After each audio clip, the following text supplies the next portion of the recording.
Welcome to the last and final episode of the Push Pull Legs Explained series. In today's video, I'm gonna cover one of the most underrated components of the push pull leg split, leg day. The purpose of this video is to help you guys hit leg day confidently and effectively so that you guys don't end up looking like one of those guys who skips leg day. Man, makes me wonder what else I don't know. Do you know you're supposed to work out your lower body too? So if you guys watch this video, you'll be sure to not commit the cardinal sin of skipping leg day. We got a lot to cover, so let's just dive right in.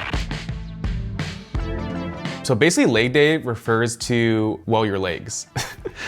What this entails is basically any muscle below your waist. A lot of people overcompliment leg day. They throw a bunch of fancy jargon and terminology in there, but the purpose of these videos is to keep things simple since I know how confusing fitness can be, and I wish when I started lifting, there was a resource I could have turned to that puts things in simple terms. So that's exactly what I'm gonna do today. Basically, the main muscles for leg days you wanna consider are your quads or quadriceps, your hamstrings, your glutes, and then your calves. Your quads are basically just the front muscles of your leg. Your hamstrings are your back muscles of the legs. So this is referring to the upper half of your legs. And then your glutes are essentially your butt. And then finally your calves are basically the lower half of your legs. If you think about it, it's like the forearms, but for your legs. So the great part about leg day is it's actually really efficient since a lot of the compound leg movements actually tackle two or more parts of the legs. So an example of this is squatting will cover your quads, hamstrings, and glutes.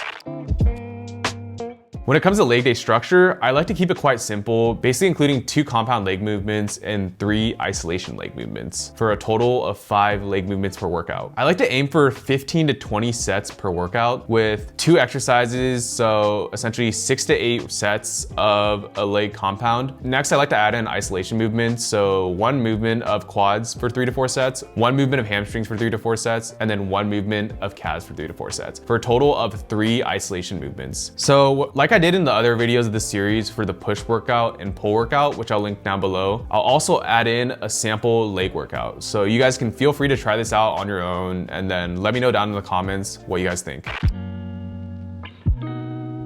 Exercise number 1 will be a leg press. So ideally you can use a plate loaded leg press that you see at the machines, and you want to hit 3 to 4 sets for 6 to 10 reps. I like the leg press over squat because there's less room for error, plus it's safer for your lower back. So if you're just starting out in the gym, squatting can be really complicated. Typically I recommend having a friend who lifts check on your squat form or just getting feedback, since you don't want to get into a bad habit of squatting with bad form. If you progress in weight with bad form, you just increase your risk of injury. So that's why I'm a huge advocate of the leg press. Exercise number 2 is a dumbbell Romanian deadlift. So you wanna do 3 to 4 sets of 8 to 12 reps here. The best way to think about this is you wanna just imagine trying to touch your toes, essentially just bending at the hips, keeping your legs pretty straight, and then also trying to keep your chest up. So by doing those 2 cues of keeping your legs the same angle and then keeping your chest up as you bend over, you'll put a lot of tension on your hamstrings and glutes. Exercise number 3 is a leg extension. So you wanna do 3 to 4 sets of 10 to 15 reps. And I think the quads are one of the most aesthetic parts of your legs, since if you wear short shorts, let's say it's summer season, you bust out the short chubby swim trunks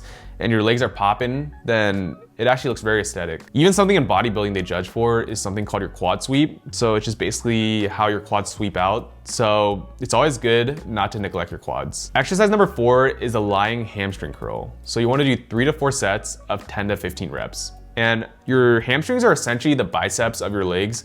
If you think about it, they're both involved in the curling motion. So your bicep is involved in that motion, and then your hamstrings are involved in a curling motion as well. The lying leg curl is very similar to the seated leg curl, except for you're lying down with the chest on the pad. And honestly, with any leg isolation movements, it's very hard to mess up. You'd have to go too heavy and just be like swinging all over the place. So always be sure to use good form, keep it nice and controlled, and go for the mind muscle connection, AKA MMC. The 5th exercise is seated calf raise. So you wanna do 3 to 4 sets of 12 to 15 reps here. When it comes to calves, I like to go higher reps just because you get a nicer pump and burn. And in general, I feel like it's more effective, since with calves, I think going with more control, using lighter weight targets the muscle more effectively than going too heavy. Plus, you don't really wanna injure your calves since that's just brutal. Like a calf tear, that's like the last thing you want. So you can mitigate that risk by going lighter with good form and higher reps. So yeah, that pretty much concludes this sample leg workout. As I mentioned already, it'll be linked down below, so be sure to check that out and try it out. But with that, that's gonna conclude this video and conclude this push-pull legs explained series. Hopefully you found some value, and let me know down below in the comments if there are any other series you want me to cover or if you have any questions. But with that, I'm gonna wrap this video up. And if you're gonna take away one thing from this video, it'll be to not skip leg day.